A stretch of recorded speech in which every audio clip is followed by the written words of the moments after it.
Hey y'all. Oh my god. What? No. No. It looks like Braun Strowman shaved his eyebrows off and put makeup on. Do you find my reaction to this individual offensive? Well, there's your trigger warning. You better get out of here, because it's only gonna get worse. Maybe, if it can. Anyway, this video is something that I have... Can you just like take some of your chest hair and put it on your eyebrows? Can you do that, please? I don't understand. My pronouns are not preferred.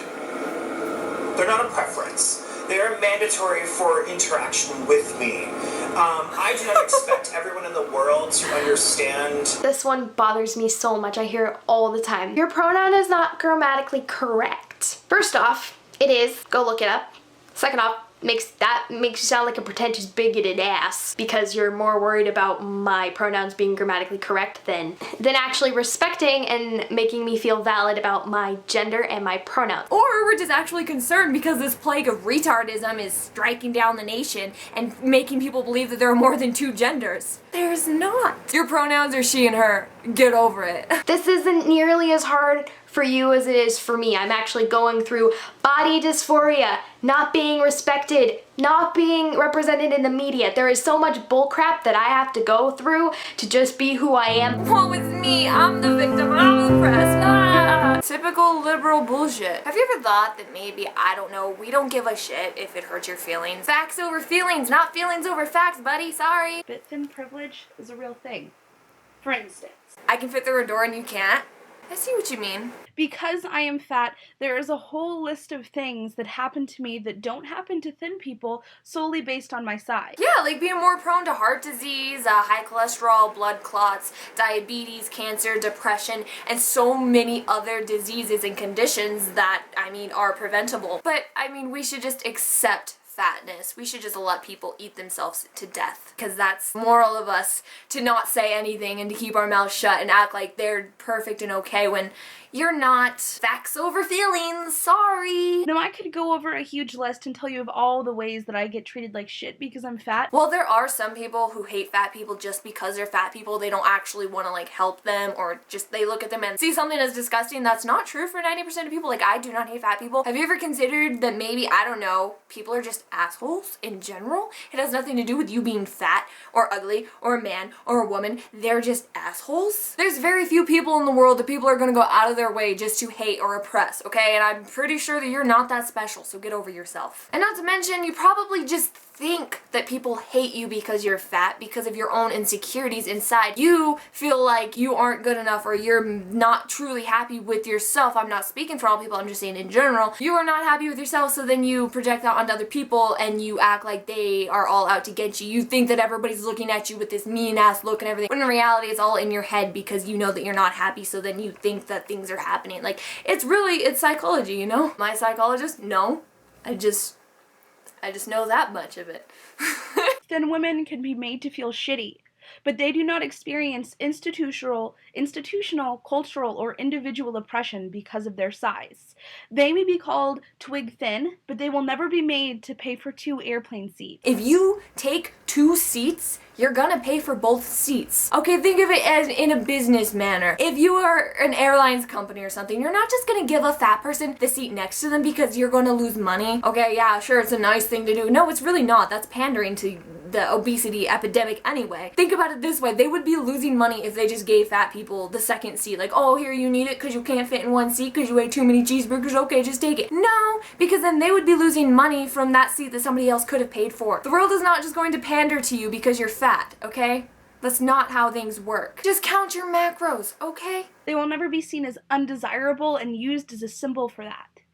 Their bodies will be seen on magazine covers, their bodies will be seen in the media, they will be equally represented and held as the standard for beauty. Yeah, because most people find healthy individuals to be more attractive. We are more drawn to them. We would rather look at somebody with a 6-pack, somebody with perfect fucking thighs and a beautiful little teardrop freaking muscle. We would rather look at somebody healthy and fit rather than this big slob of disease. I'm sorry, but that's just the way it is. If you support the fat acceptance movement, then you support the diabetes acceptance movement, you support the cancer acceptance movement. Like, why are we even looking for ways to cure cancer? In your logic here, we should just accept it and say it's beautiful. Like, I do not hate people with cancer, just like I do not hate people who are fat or obese. I hate the disease. I hate cancer just like I hate obesity because they both kill people in really intensely high numbers. No idea the statistics. The number one cause of death of women in the United States, as far as I know, is men. Okay, so you don't know the statistics, but you're going to assume that they fit your feminist agenda here. Oh, feminists. The number one cause of death is not men, it's heart disease, which is linked to obesity. There is a huge lack of respect for women out on the streets. In that 10-minute walk, I had 3 really disgusting and abusive things said to me. I want you guys to know that when I walk out on the street, it's everyone. I'm scared of every single man. Way to generalize all men. Not all men are rapists. Not all men are going to attack you. Not all men are bad, terrible, evil people. So it is absolutely stupid to be afraid of all guys. You're afraid that every guy you see is just gonna rape you. This is exactly what feminists do. They freaking fearmonger. They push their agenda onto you, okay, and push their beliefs onto you based on fear, and then people believe it and think that this is really gonna happen, and it's just ridiculous, okay? It's freaking ridiculous. No. Catcalling and, you know, creepy dudes yelling shit at you or following you or whatever as you're just trying to mind your own business. I know what it's like, okay? It's creepy, it's uncalled for, it makes you feel uncomfortable and unsafe and everything, but feminism is not going to just like pop up as a little shield like, oh no, you can't rape her. She's a feminist. Like, it's not gonna do anything. You know what might do something though? Self-defense. So maybe instead of feminism, you should get yourself a taser or a gun. Feminism is not going to stop somebody from raping you, but a bullet to the knee, that might slow them down a little bit. Would you date someone who's trans? Nope. Would you date someone who's black? I don't see why not. I don't even understand why you're gonna put black in here like it's a big deal, like trans or fat. Would you date someone who's fat? Nope. Would you date a trans person? Honestly? Think about it for a second. Yeah, I said no. I wouldn't date a trans person, and I have nothing against trans people as long as you're truly trans and you're not just on the little trans trend or this freaking trend or gender shit that's going on. Like, honestly, ugh. But if you're a true transgender, then yes, I respect you, whatever, but I'm not gonna date you because that's not what I'm into. And I'm allowed to have those preferences, I'm allowed to feel that way, I'm allowed to be attracted to real men who were born as a man. The main concern that people have in regards to dating a trans person is that they won't have the genitals that they expect. Right, because I'm into men, I would expect them to have a penis. Some people think they could never date a trans man with a vagina You mean a woman? or a trans woman with a penis. You mean a man?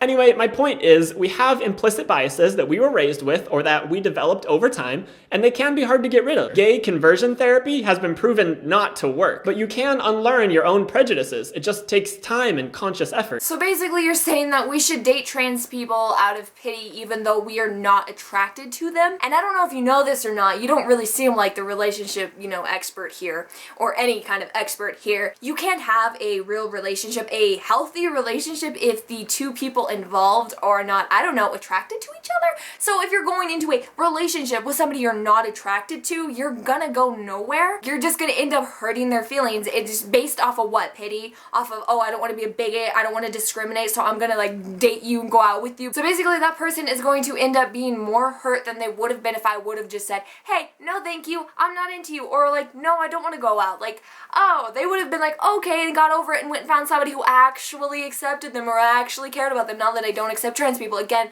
I don't want to date them, okay? And I'm allowed to feel that way. It does not mean I'm discriminating. It does not mean I'm a bigot. It means that I have the fucking right to like whoever the fuck I want, so get the fuck off. It's not like I can just sit there and tell myself, oh, no, I am attracted to this person, I am attracted to this person, I am attracted to the person, and then eventually I'll be attracted to them. No, if I'm not attracted to you, I'm not attracted to you. That's the end of that fucking story. Saying that you're not attracted to fat people isn't innate. It's informed by a society that tells you that being thin is ideal. People are naturally more attracted to people who look healthy, people who are healthy, people who live a healthy lifestyle. You want to find somebody healthy who's going to live a long life. If you're looking for somebody to like spend your life with, don't you want it to be a long time coming? Like, I'm just saying, nobody wants to go out and like date somebody who has a high risk of dying at the age of 30 because they're obese and not healthy. Like, nobody wants that. I don't care what you people say. Like, it's not crazy to want somebody who enjoys the same things like as you enjoy. It's not crazy to want somebody who looks after themselves, who takes care of their body, who puts the right food into their body, who loves to work out, because that's what I like to do. So like, it's not freaking crazy. You people are the crazy ones. Oh my god. Everything in the media you consume is bombarding you with messages that skinny is beautiful and fat is ugly. I don't know who said anything about skinny, but I was talking about fit and healthy. Okay, no, you know what? I'm done. I'm done with this. Aliens, please, I don't want to be on this planet anymore. Come take me away. Take me home.